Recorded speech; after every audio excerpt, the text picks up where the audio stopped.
Hey everyone, and welcome back to the channel. Today I want to tell you a story. It's a story about two people, a broken elevator, and the surprising connections we can make when we're forced to pause our busy lives. Picture this, a sleek, modern office building, all glass and steel. It's late afternoon, the workday is winding down, and people are starting to head home. Our first character is Liam. Liam is a junior executive, always dressed to the nines in a sharp suit. He's ambitious, glued to his phone, and constantly checking emails. To him, every second is a commodity, something to be optimized. His world is one of deadlines, targets, and the next big promotion. He steps into the elevator, tapping impatiently on his phone screen, barely noticing the world around him. He's already mentally in his next meeting, planning his next move. Just as the doors are about to slide shut, a hand darts in to stop them. In slips our second character, Maya. Maya is the complete opposite of Liam. She's a freelance graphic designer, dressed in comfortable, colorful clothes, with a friendly smile that seems permanently fixed on her face. Her hair is a little messy, and she's carrying a large tote bag overflowing with sketchbooks and colored pens. She's coming from a client meeting in the building. She gives Liam a cheerful hello as she steps in. Liam, startled, just gives a curt nod, his eyes already back on his phone. The elevator doors close, and the car begins its descent. It goes down 1 floor, 2 floors. And then, with a sudden jarring lurch, it shudders to a halt between floors. The lights flicker once, twice, and then switch to the dim, eerie glow of the emergency lighting. A recorded voice calmly announces the elevator has experienced a technical fault. Please remain calm. Assistance is on the way. Liam groans in frustration. You've got to be kidding me. Of all the times ... double quote, he immediately presses the emergency button. A crackly voice responds, confirming they're aware of the situation but can't give an exact time for the repair. It could be a while, the voice says before cutting out. Liam sighs, pacing the small space like a caged animal. He tries to get a signal on his phone, holding it up to the corners of the lift, but there's nothing. No bars. He's completely cut off. Maya, on the other hand, seems surprisingly unfazed. She just leans against the wall, a small, amused smile on her face as she watches Liam's frantic attempts to reconnect with the outside world. Looks like we're going to be here for a bit, she says, her voice calm and steady. Liam just glares at the closed doors. I have a crucial conference call in 20 minutes, he mutters, more to himself than to her. Silence descends for a few minutes, thick and awkward. The only sound is the low hum of the emergency fan. Liam is still stewing in his frustration, while Maya starts to rummage through her large tote bag.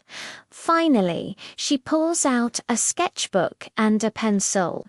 She starts to draw, the soft scratching of the pencil on paper filling the quiet space.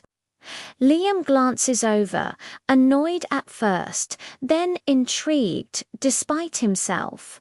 What are you doing? He asks, his tone a bit sharp.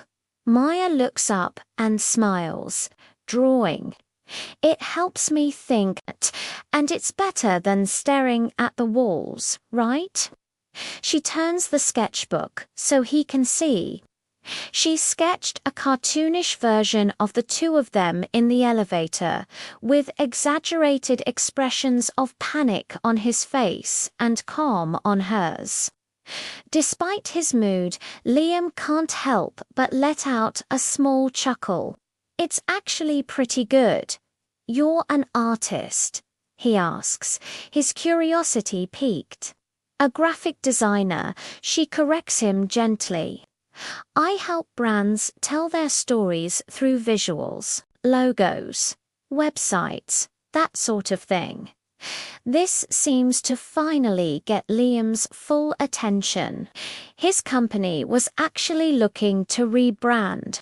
He starts asking her questions not as a potential client, but just out of genuine interest. What makes a good logo? How do you capture a company's essence in a single image?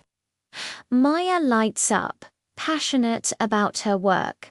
She explains her process, how she gets to know a company's soul before ever putting pencil to paper.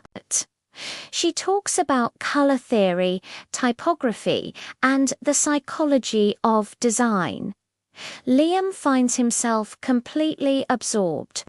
For the first time all day, he's not thinking about spreadsheets or profit margins.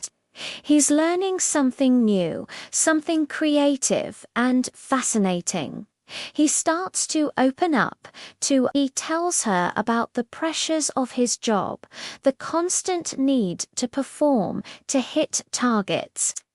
He admits that he sometimes feels like a small cog in a giant machine, and that he is so focused on climbing the corporate ladder that he has forgotten what he actually enjoys.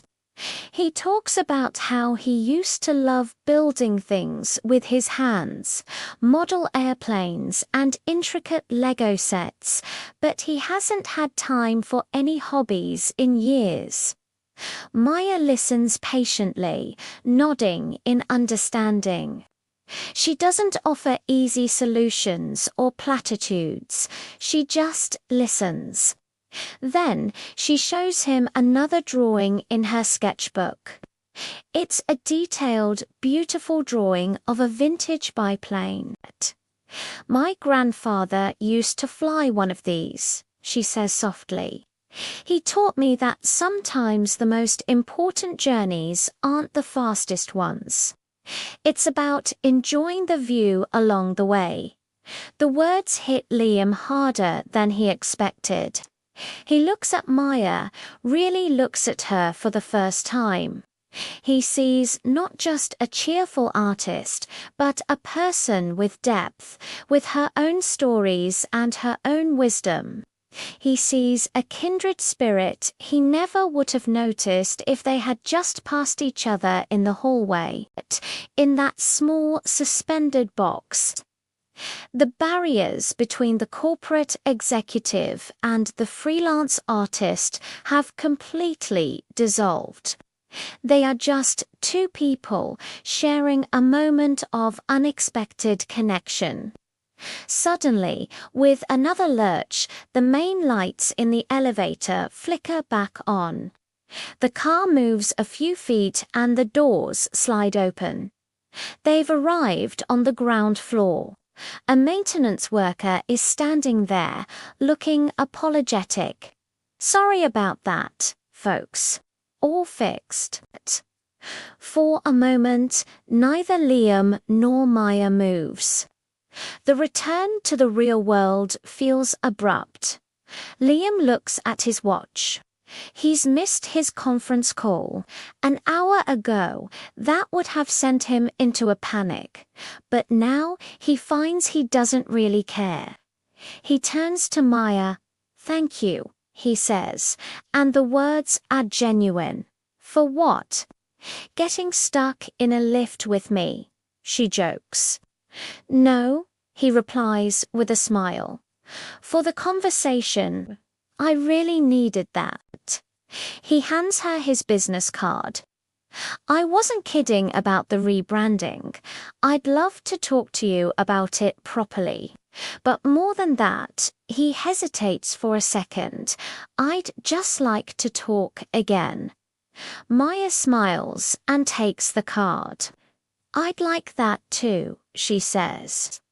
As they walk out into the lobby, they're no longer strangers. They're two people who found a surprising friendship in the most unlikely of places. This story is a beautiful reminder for all of us. In our rush to get to the next thing, we often miss the people and the moments right in front of us. Sometimes it takes a breakdown, a pause we didn't ask for, to help us reconnect with what truly matters. Maybe we all need to get stuck in an elevator every once in a while. So what do you think? Have you ever had an unexpected connection with a stranger that changed your perspective? Let me know your stories in the comments below. I'd love to read them. Thanks for watching, and if you enjoyed this story, don't forget to like, subscribe, and hit that notification bell so you don't miss the next one. See you soon.